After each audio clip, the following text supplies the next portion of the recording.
welcome to One Control More Podcast, episode 349. We're almost at 350.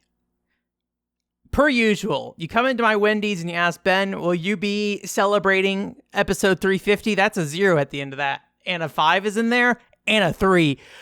No, we will not be. So this year is the 7th year anniversary of the One Control Port podcast, apparently, or at least the revived version of it. It starts, I think, episode 12 or something like that. So, but as usual, I don't really know what to do special ever. So you just get nothing. You just get me. It's just a normal day here at One Controller Port Central. I feel like the most special thing we ever did, I forget what episode it was. It's the wet floor special where my AC was leaking water and it leaked it all over the floor. And I was doing a podcast with a soggy carpet under me from the AC leaking water on my floor. So very exciting. Rain or shine, AC or no AC, leaking AC or non-leaking AC, I will provide a podcast to you no matter the episode number. Welcome.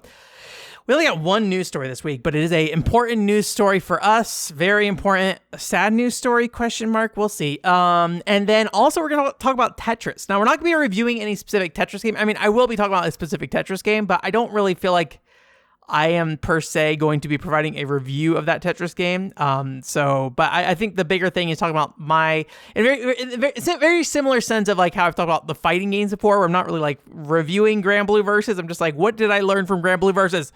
What did I learn from Tetris? It's a little bit of a change in my understanding of like maybe how Tetris works or how I think Tetris works. Maybe is the better way to put that. In general, I think we're also going to talk a little bit about my brain when it comes to talking about video games a little bit, because I ran into an issue recently with somebody and I want to kind of talk about it a bit, and because I think it might be valuable. So, and then also, finally, we're talking about the hit video game Dynasty Warriors for the PSP, 10 years, plus. People have been asking me to talk about Dynasty Warriors for the PSP. Here we are today and talk about that. Also, I have not really played any Musou games, so I feel like the Dynasty Warriors one is going to be more a normal segment where I kind of talk about the complete game in a lot of ways and just my impressions, but at the same time, I don't know much about Musou games, so there's a very good chance I'm going to be talking about the general concept of a Musou game through most of that segment here. But before we get anywhere near any of those topics, push those things out of the way, I want to talk to you guys for a second. Hey, did you do your homework? Did you look at the One Controller Port podcast feed last week? Well, yes. If you did, you would have found there was a new episode of a new podcast called Hot Pot Gaming. Hot Pot Gaming is something I've been wanting to do for a while now, and it's basically to try to be a little bit more conversational when it comes to my shows with other people. If you don't know, the old Multi-Tap podcast, I had this weird issue where I felt like I had to be a subject matter expert in the topics we're talking about, and so it made it really hard, and I had to do a lot of planning, and a lot of the show is me kind of like shuffling people along to try to get them to certain topics and stuff, and to some extent, some of that is in Hot Pot Gaming as well, but I think it's a lot more conservative in that regard in terms of just like, hey, it's okay if the conversation gets kind of out of place, but the bigger topic, as long as we're staying on the bigger topic, that's what's important kind of thing.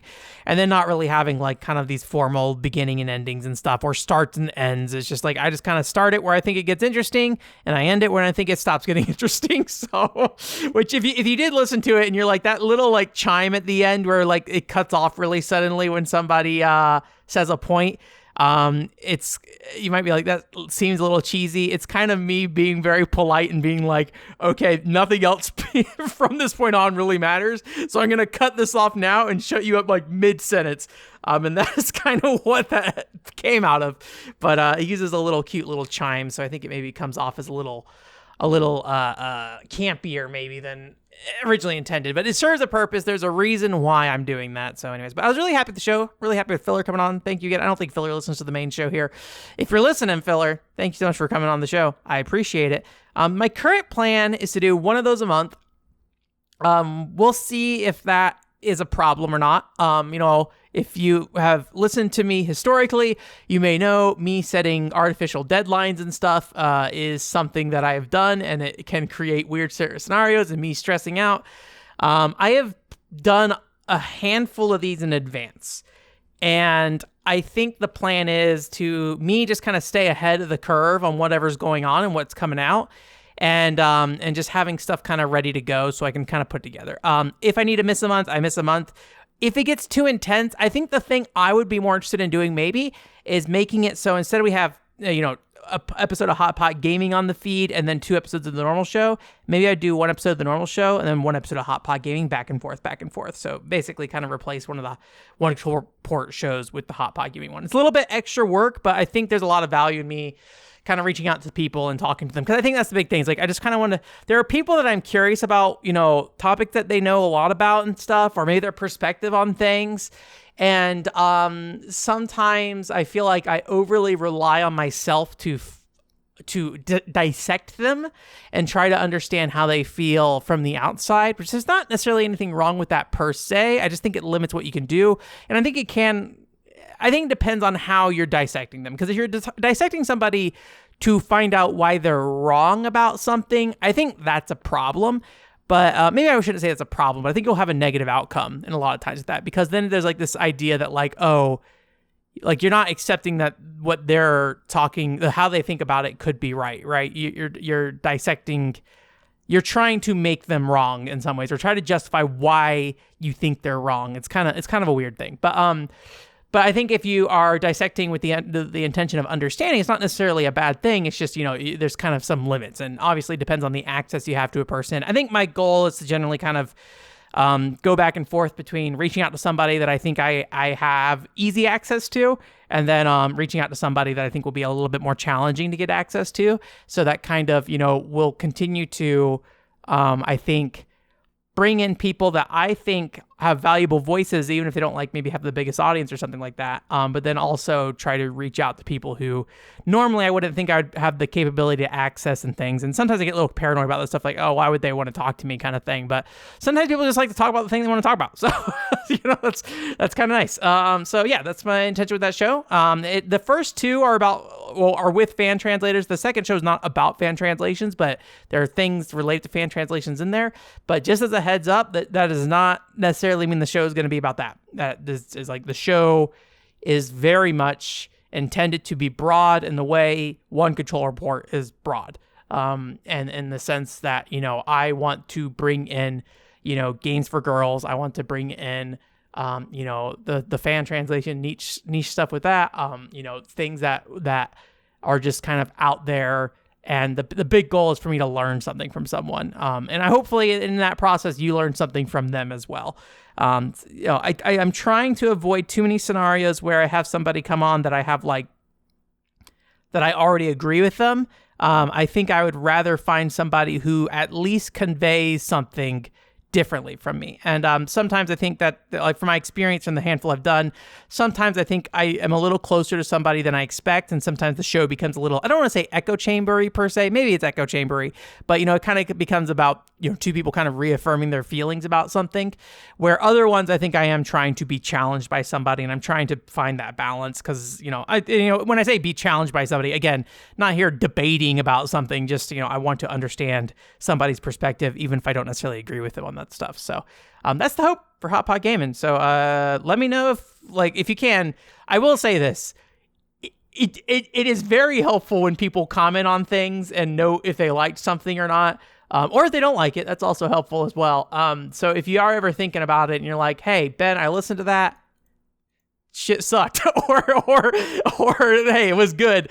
It is nice for me to know, however you want to get in contact with me about it. Because sometimes I put that, in some ways, radio silence is maybe the worst feedback to get, because it's like, okay, am I the only one who thought anything about this? And I don't really like metrics that, I think it's one of those weird things where like anecdotal evidence is kind of like more potent than like real evidence at times, but I don't necessarily like focusing too much on views or likes in particular. The Soma Bringer video, I did very much focus on likes for that video for reasons, because all my Xeno videos always had bad likes. I was like, I just want to improve my like count. So anyways, that's that. Let's talk about it. The 1 news stories we have this week. Sad, probably related to some of the news stories we had coming up recently. Square Enix announced Dragon Quest Champions is ending service. Oh, rest in peace. If you don't know, Dragon Quest Champions, Battle Royale Dragon Quest on phones in Japan. I checked this thing out. When this thing was announced, I was ecstatic. I was like, sure, this is like great dumb Square Enix doing dumb things. And I'm like, I hope this works out. I hope this goes well for them. And I got into the beta, and I enjoyed the beta from a concept perspective. But when it came to like, it wasn't monetized at that point. You can see kind of the game, and you can be like, wow, this game is incredibly cash shoppy. Like, this is a pay to win video game. Or maybe pay to get a significant advantage video game. And, in some ways, I respect the brazenness of Dragon Quest Champions really focusing on that, where it's like, hey, you can build your character outside the Battle Royale mode. Also, if you give us money, you build your character more.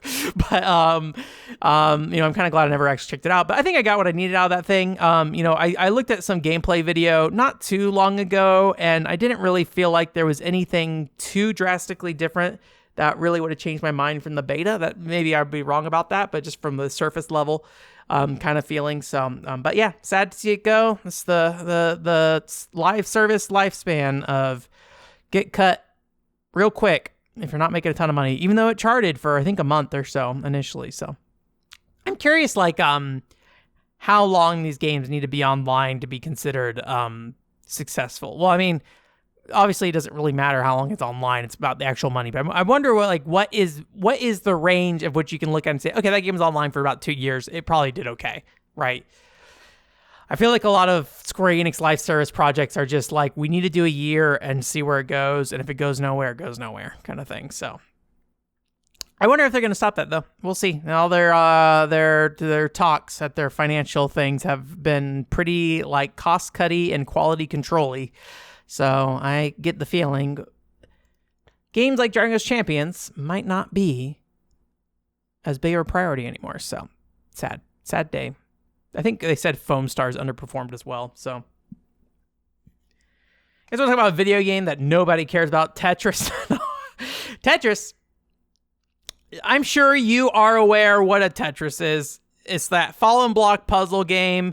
Bunch of different shapes of blocks. You make a line, fill in the holes, and if you have a full line, the line explodes, and then it gives you a score. You get a line clear, and then if you clear 4 lines in one move, basically, you get a higher score kind of deal. So that's kind of the basics of Tetris, right?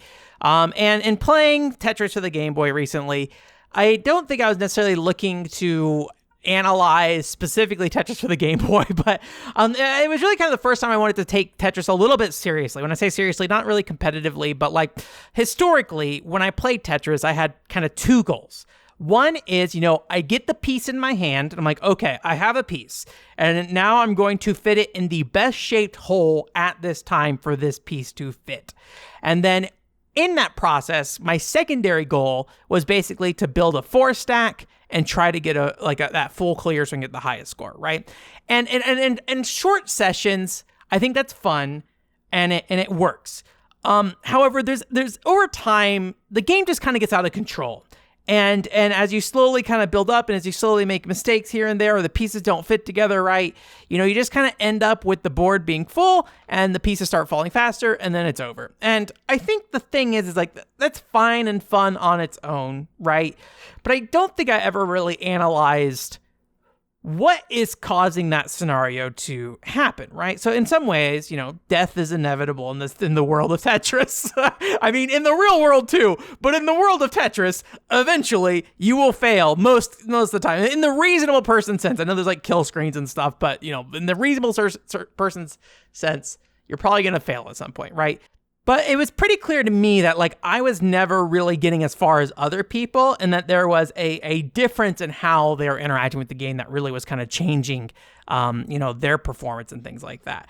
And I had a little bit of trouble when sitting down and playing Game Boy Tetris finding this initially, but I did go watch a YouTube video that was just like some general Tetris tips video. Not looking to do anything crazy, not looking to learn a lot. I just wanted to see like what were people thinking about when they're playing Tetris. And one thing that really jumped out to me was this idea of building flat. So basically, when you are just like kind of shoving pieces in spots on the map where it best fits, you you end up with a very rugged terrain a lot of times. And so that doesn't necessarily on paper seem like an issue, right? Because all your pieces are different shapes. So most of the time you'll have a piece that fits into whatever you'll fill into. But the more rugged your terrain gets and the more like offset things get, the less and less those pieces kind of align with what solution you need, or until you'll have less and less pieces that can solve particular problems that are on the field. And so if it gets extreme enough, you get to the point where you're waiting for like a single piece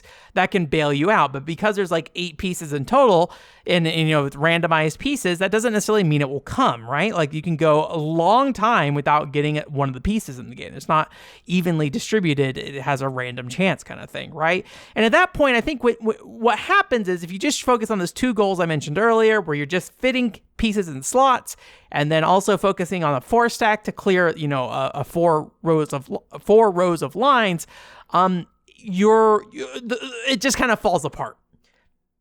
So what building flat seems to really be about is kind of making sure your options are around, because if you have a flatter stage, it seems like the pieces are going to be able to fit into more slots easier. So when you are putting pieces down, it's not necessarily about finding the best place for where that piece fits. In some ways, it's more about building a solid foundation. It's more about thinking about what does your stack look like, not where the piece is going. Where the piece is going is about building a stack that is appropriate to you, I feel like. And so there's kind of this like push and pull that starts to happen, because when you clear 4 lines at a time, you're getting the highest score, right? But then also, if you focus a lot on making sure you're maintaining your board, the other side happens where you're not building a high score, and the game kind of goes pretty slow, but it wastes like precious time that you could be building a score, basically, right?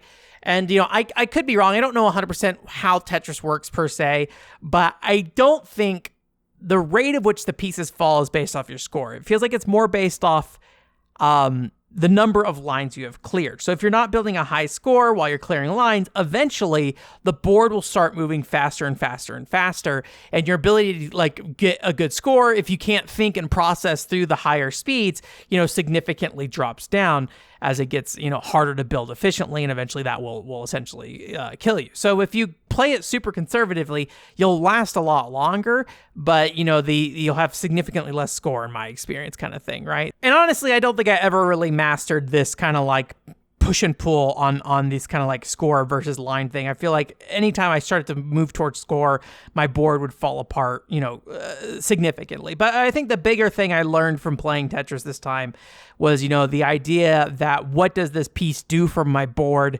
not where can I put this piece on my board, kind of thing. And I know that's like a weird distinction to make, but I think it's prioritizing the things that are already in your board more so than the piece that's falling from the top of the screen, right? And so I found it to be less of a mindless game where, I'm just kind of shoving it in individual slots. And it is a lot more thinking about, okay, where could all these pieces go, and trying to visualize that. And in Game Boy Tetris, there's no like shadow or anything like that shows you where the piece will go. So you have to kind of like physically visualize it yourself, which isn't that hard. But later Tetris games, from what I've seen or looking at other ones, it seems like that is a common thing, is that they'll show you where the piece is going to land. It'll show you what it looks like when it lands there, things like that. And obviously you have not obviously, but for most people, probably obviously, you also have like a sneak peek into your next piece. And so, thinking a little bit about where that piece will go next. And so when you put this piece down, what does that do to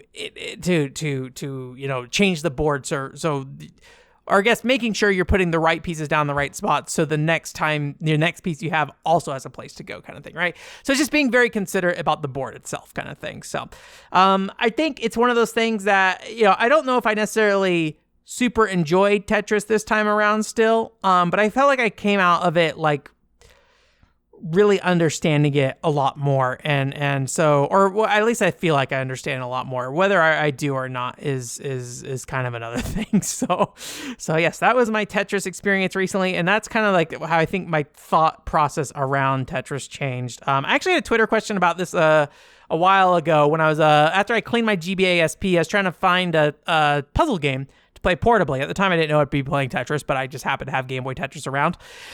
And so I asked that question. I only got one response, or one person gave me a decent sized thread. I think they're okay with me saying their name. Sir Cheese. I don't know if you're listening to Sir Cheese, but if you are listening, welcome to the show. You're now featured on the show. Sir Cheese moment. But I asked just basically what makes a good puzzle game. And I'm going to be honest with you, I don't know if I really fully understand what this means, but I'm going to read this to you in full because I feel like looking at this answer, I don't know if I could convey it if I put it in my own words. So basically, a puzzle game should be easy to pick up and have a good level curve to teach you its complexities. This is part one. And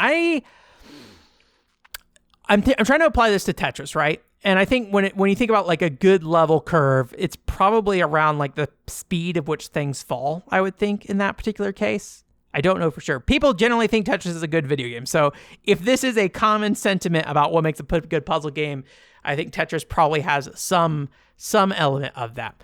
Anyways, part two of that response. The kind of puzzle game does matter, though, beyond that. Oh, yeah, we were talking about this a little bit about the idea that, like, a Baba is different than, like, a Tetris attack. With the term puzzle game is just, like, very broad, right? And so finding the right term for a falling block puzzle game, but then falling blocks is not always what that kind of puzzle game is. There's different types that have like timer, score, things like that. Then there's like more, sitting back and solving puzzles like a Zack and Wiki kind of thing. That's more of an adventure, puzzle adventure. I don't know. Genres are weird. Anyways, so I don't think that middle comment has much of anything in general. But the last comment was, in general, I prefer narrow and deep to wide and shallow. Any randomness needs to make sense and aid in making the puzzle interesting. In general, I prefer narrow and deep to wide and shallow.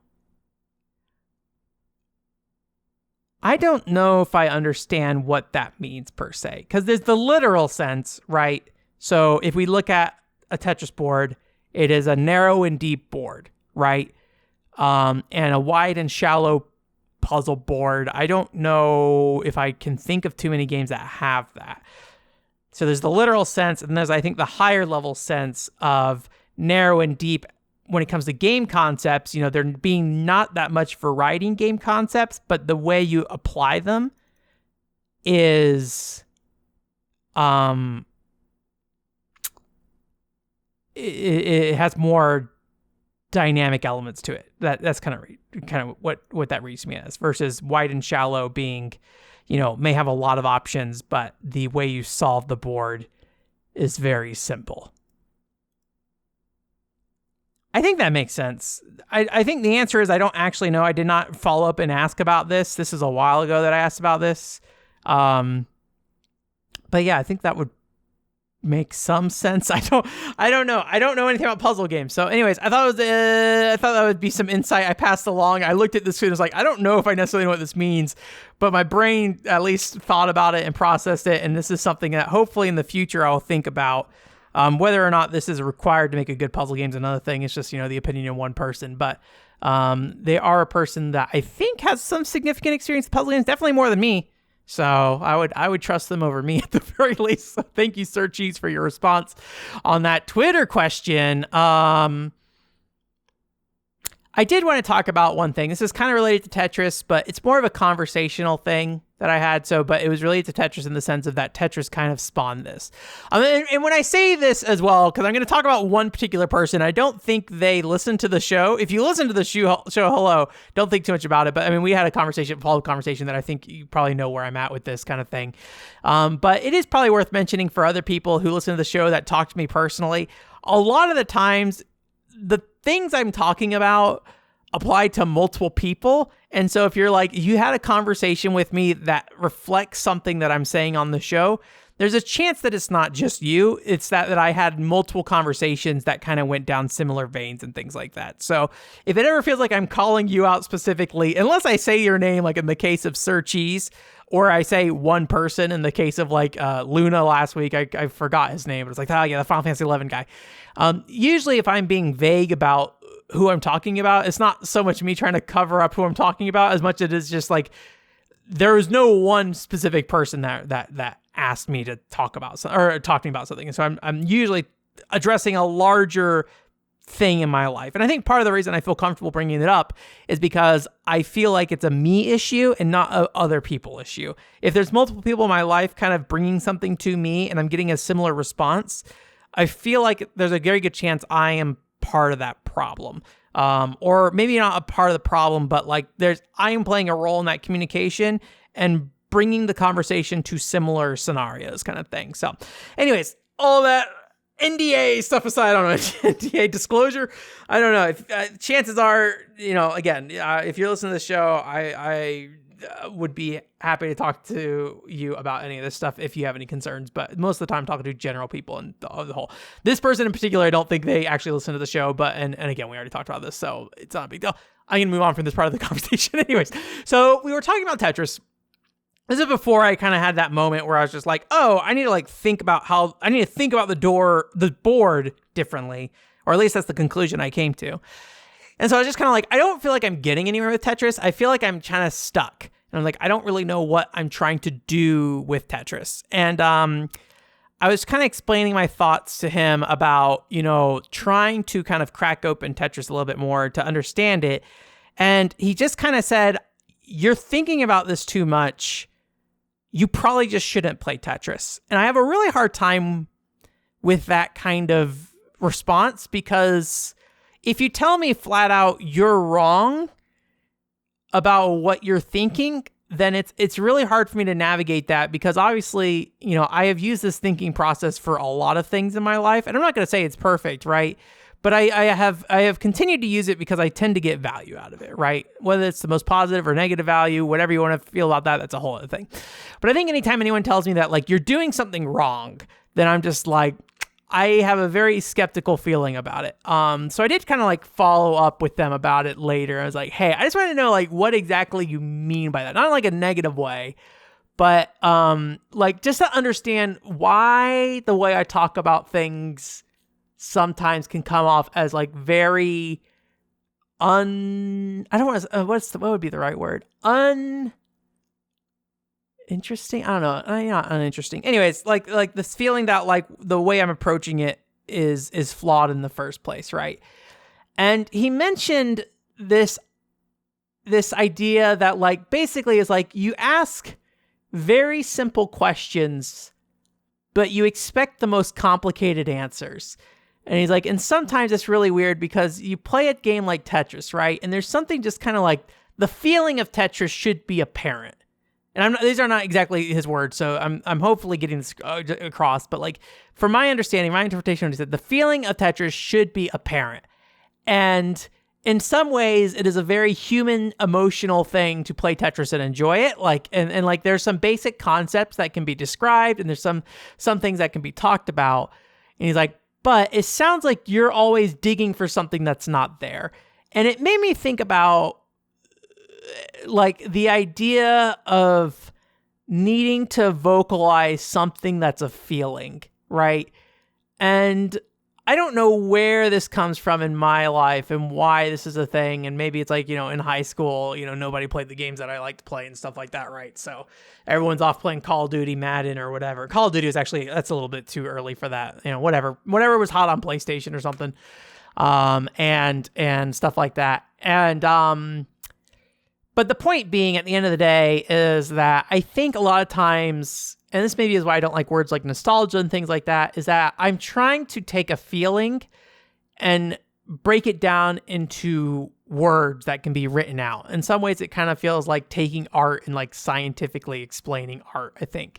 And I wonder if that's the reason why sometimes I hit these walls where people are like, you should enjoy the human emotion to this game, not try to break it down. And it's kind of interesting in situations like Sparkling Feather on the PCFX, which if you don't know, is a video game I very much enjoy as a concept. And I played through it 100%. I think I might be one of the only people in the world to have gotten the good ending of that game because it's so hard to do.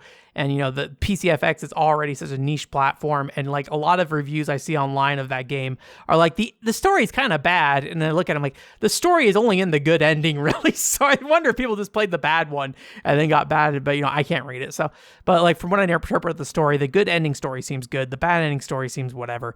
And like sitting there and trying to break down like what that game is, ignoring the fact that like as a human being, it makes me feel miserable. Maybe not miserable. It is just incredibly boring to play. And like, yet I still want to find the words inside to break out what that game is and stuff. And so I wonder if it's like a part of that where like when I look at games, I am trying to find words to describe things that people often feel are unnecessary to describe, but it helps me out. And I think a lot of times I can't speak confidently about anything unless I feel like I have the words to express myself confidently, if that makes sense, right? So I think sometimes like when I think about the frustration I have with anime, right? People are always like, well, you should just not worry about not liking anime. And like it's fine if you don't want to watch anime. You don't need to understand why you don't like anime. But to me, I think it's hard for me to feel like I feel like in some ways I feel disrespectful to anime because I'm willing to say my discontent against it, but I don't know what the words are that I need to express that discontent. And I think, again, this is kind of like with Final Fantasy 14 and Grand Blue Fantasy Relink and Nier Automata. These kind of games where I just like, I'm kind of reaching out, trying to find something that like explains my dislike for something. But it is definitely, I think, a feeling of wanting to understand why I react negatively to something, because otherwise it's just an emotional reaction. And I think, you know, in reality, when you think about things, like if I was just trying to play a game and enjoy it or something like that, then yeah, it's not really important. But I think as somebody who spends most of his life talking about video games, I feel like it's important to know why I like a game and why I don't.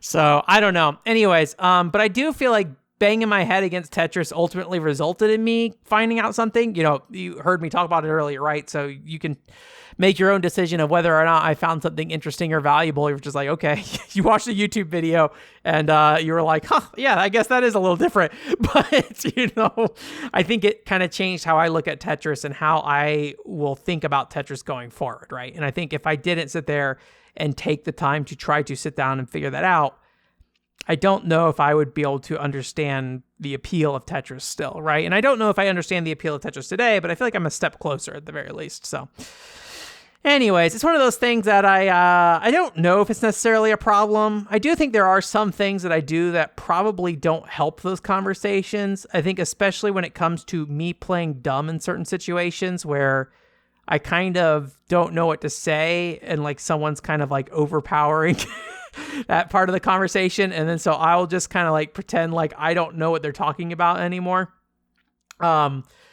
And I think to try to like avoid the rest of the conversation. That's not always what it is. I think I mentioned with fighting games where like I'm using this as a way to kind of like put the responsibility on you to like to explain yourself versus me try to meet you halfway.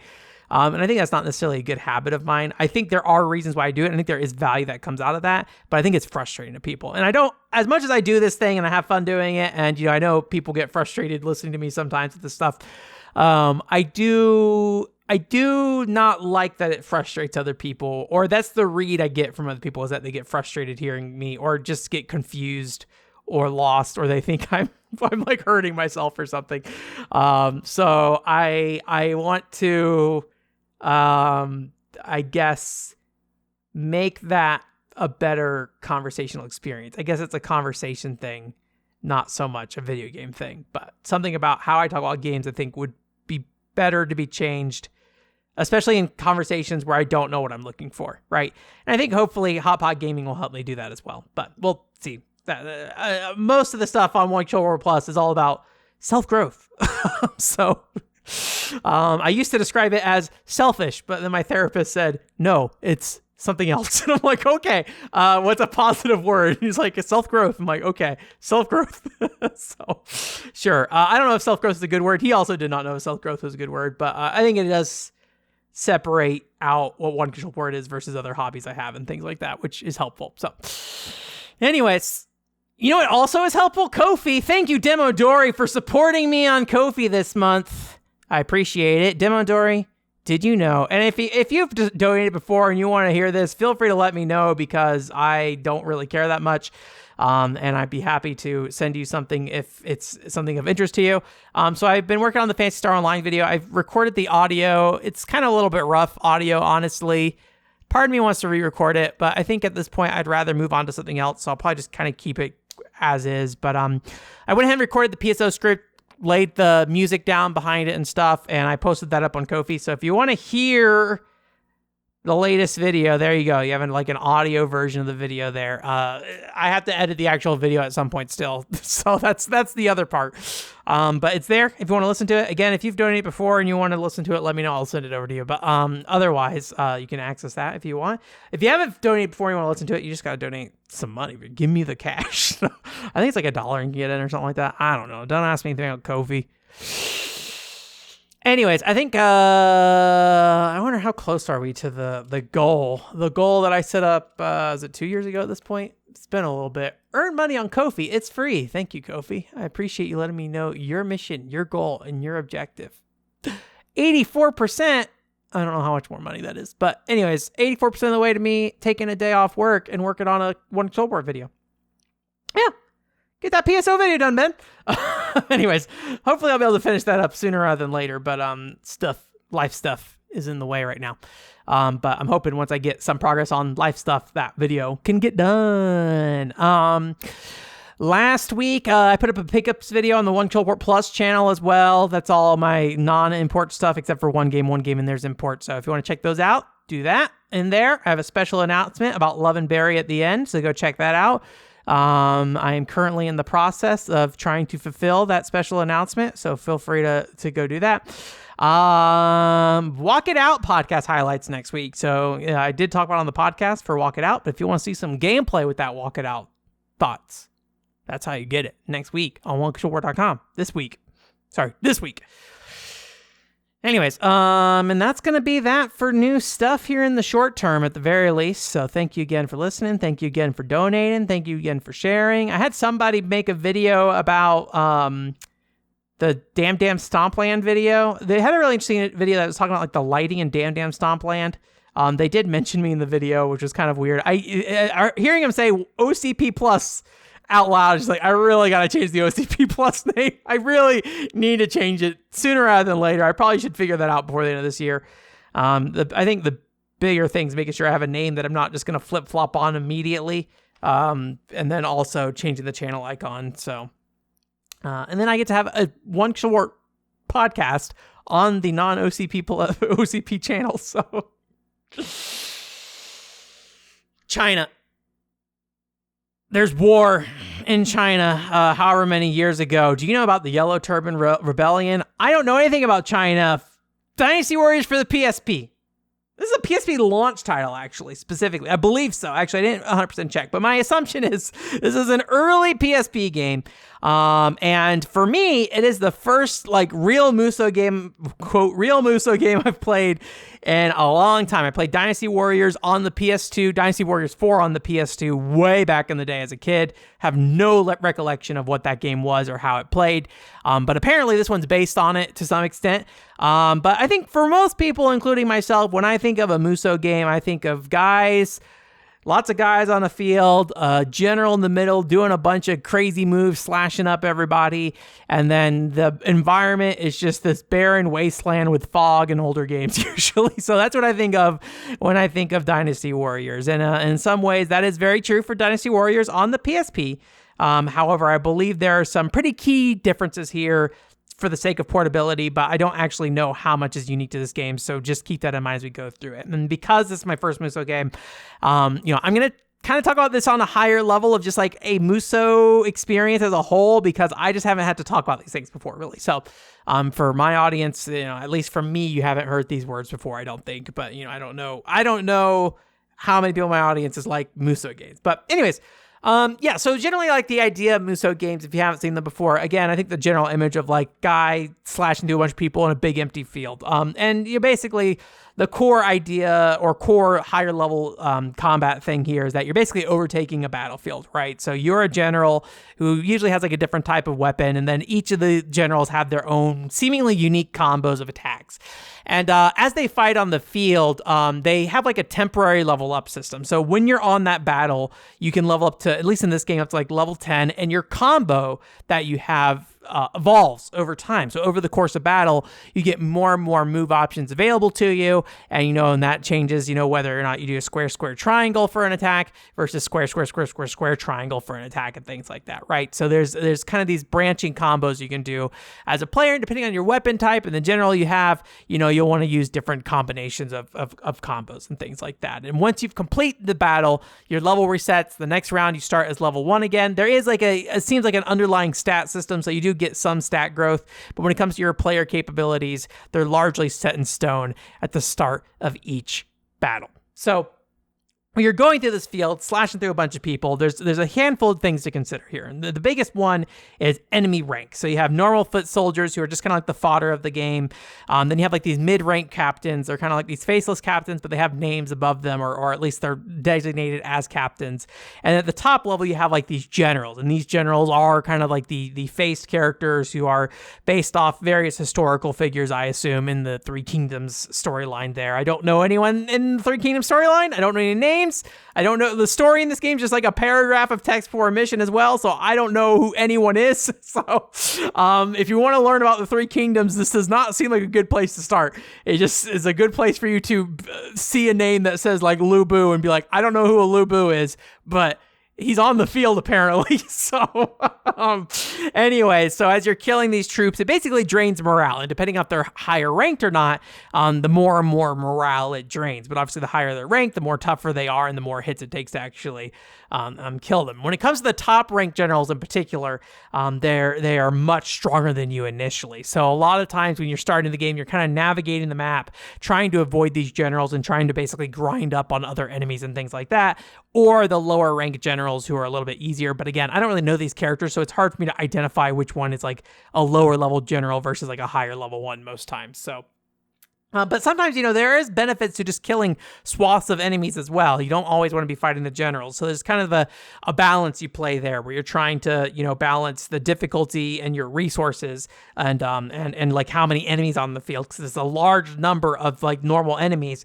It may be worth your time to go through and just like wipe them all out versus like pursuing the generals on the field and things like that. So again, I haven't played many of these games, so I can't say too authoritatively like what is different here. But these are my expectations of what the PSP game in specific does, which is basically, as a portable game, it seems like, there might be some system limitations that cause this, I don't know. But also, it seems like they're trying to break up the battles into smaller encounters. These battles can be like, about 40 minutes long, 40 minutes to an hour, it feels like. Maybe I'm wrong, that's just me guessing. I don't know if I have any actual like timer on what that looks like. But you have on the field, instead of this one interconnected battlefield, you have like a board of spaces on it. And so you select these spaces and you go into that encounter and you fight the enemies within that space, and you basically need to drain their morale. I think I said morale earlier without explaining it. Yes, there's a morale system in this game, and it basically, like, when you kill enemies, it drains the morale, and if they run out of morale in the square you're in, basically you claim that square kind of thing. So on the higher level, it plays almost like a board game as you're moving your character around from square to square to square to overtake different places on the map and things like that. These encounters are pretty nice and short, pretty nice and short, rather. And they give you a nice, like, stopping point after each mission, and so I think that like really fits and makes sense for portable play, because you're going to play for like maybe like 2-3 minutes at a time, and then you'll always have like this clear stopping point where you can stop and save and things like that. But in long sessions, when you're like playing, for like 40 minutes at a time, playing a whole battle, the loading time between these encounters can get a little annoying, which I played off the actual PSP's memory stick. So if you played off like a UMD, I imagine it would probably be quite a bit longer. So they can be quite painful, just as a heads up on that. And I think because of this, I suspect like the whole battlefield probably feels a little less dynamic, since everything kind of moves in turns rather than kind of like updating dynamically and things like that.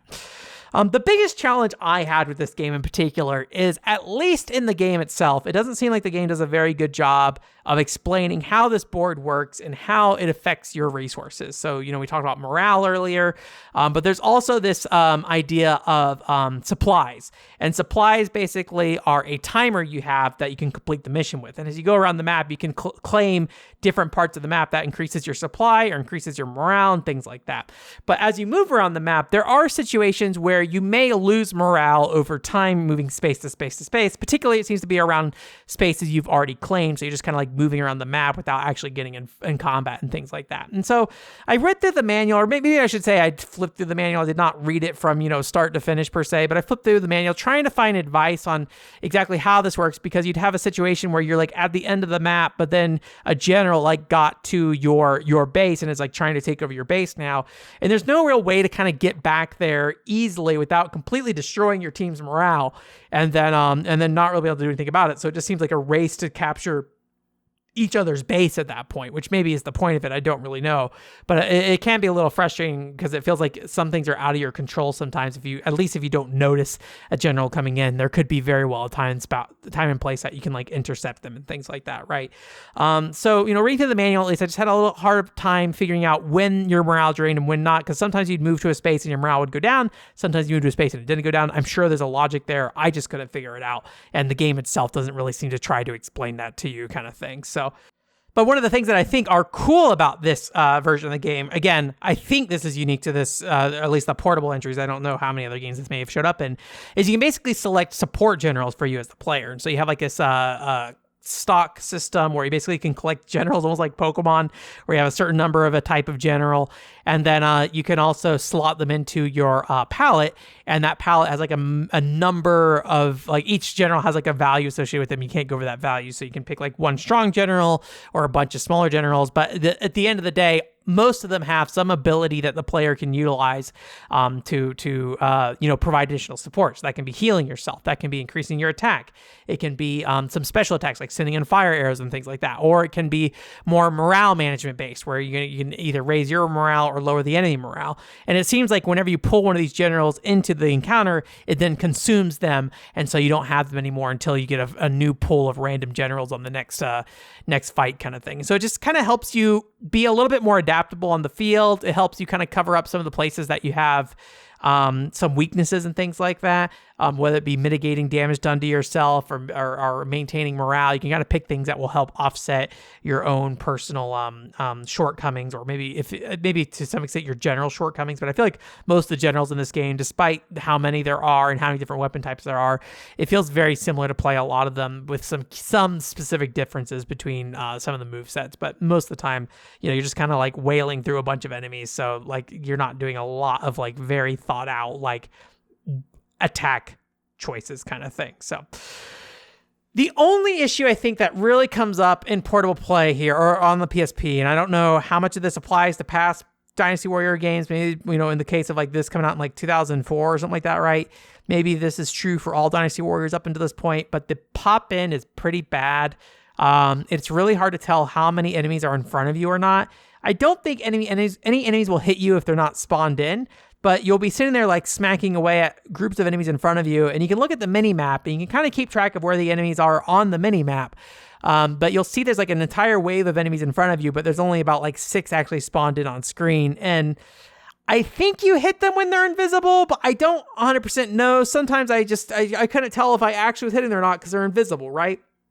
And there's some weird stuff as well here with like, you're not able to like center your camera while you're in a combo. So if you're fighting at things that are toward the screen on you, you can't turn your camera around while you're fighting. So you have to like stop your combo and then change the camera around and things like that. So there's some strange stuff like that. And the minimap is not reliable at times because if you're using the minimap to kind of keep track of where enemies are around you and stuff like that, the various announcements the game has to let you know of different happenings on the battlefield stage will cover up your minimap so you can't see who's around you anymore either. So there's a lot of just like weird little annoyances like that. But at the end of the day, I think they're just kind of weird little annoyances at best, right? And again, some of these things might be related to the PSP. Some of these things might not be related to the PSP. I just don't really know. So, but yeah, I think when you look at this game, I'm going to assume this is a launch game. I'm not going to actually look this up, but I'm going to assume this is like a launch window PSP game. And I think, when you take a game like Dynasty Warriors, which, at least within its full 3D realm, didn't have a portable session. I know there's like a Game Boy Advance and a DS game. I don't know when those came out in the context of this, but like, full 3D Dynasty Warriors game. I think they did a really good job of like taking that and saying like, what can we do to make this a portable experience? And it seems like they did a good job of bringing that stuff over. And so I think ultimately it fits really well. Is it the best portable game today? I'm sure not. There's a ton of stuff on Switch and things like that. Hey, you have a Steam Deck. I'm sure some Dynasty Warrior or Samurai Warriors on Steam or whatever your token Rambu, get your boys in there. Those are better games these days, right? But I do kind of appreciate that this game, is designed specifically for that kind of space, and so there's like some interesting compromises that has because of it from what I've seen and what I understand talking to other people and things like that. So I hear the second release kind of does a lot of the things that this game does, but better. And then I think the later PSP ones are more like fully open world kind of things. But either way, I think it's like a neat little curiosity. I'm glad I played it, and I'm glad I took the time to actually sit down and try to better understand a Musou, even if it's a weird one to get into. So anyways, that's going to be it for this week. I thought about talking about Monster High this week as well, because I played through Monster High Ghoul Spirit, but I was like, after Tetris and Dynasty Warriors, I don't know if I'll be ready to talk about a third video game. So we're going to save that. And also, I think it'll be good for me to take some time to mull over that, because I talked on Hot Pot Gaming to somebody who likes Game for Girls. Hey, guess what? If you know the audience, you probably know who it is. And I wanted to talk to them a little bit about how they look at those games to see if that can help me better appreciate what Monster High Ghoul Spirit does, because hey, I did not like Monster High Ghoul Spirit all that much. I know, very surprising. It's not a Zensus situation, thankfully. I think generally Monster High, I kind of understand what I don't like about it and what could be liked about it. But again, hard to get too upset about all these like games on the Wii that are like 2 hours long at most, right? So, but it'll be an interesting conversation, hopefully. And I would like to play another Monster High game in the future. And there's a Wii U one that looks like it's more of a direct sequel, but I think I saw it got like a 1 out of 10 on Eurogamer or something. So, who knows? Who knows? Anyways, thank you for coming. OneTour.com is the website. Like I said, we had a pickups video last week. Go check that out. If you haven't, go listen to the podcast I did with Matt on Hot Pod Gaming about 20 years of fan translations with him. And then this week, we have the Walk It Out. We're here. Summertime's here. It's hot. Get your walk on with Walk It Out. You guys have a great week. Bye.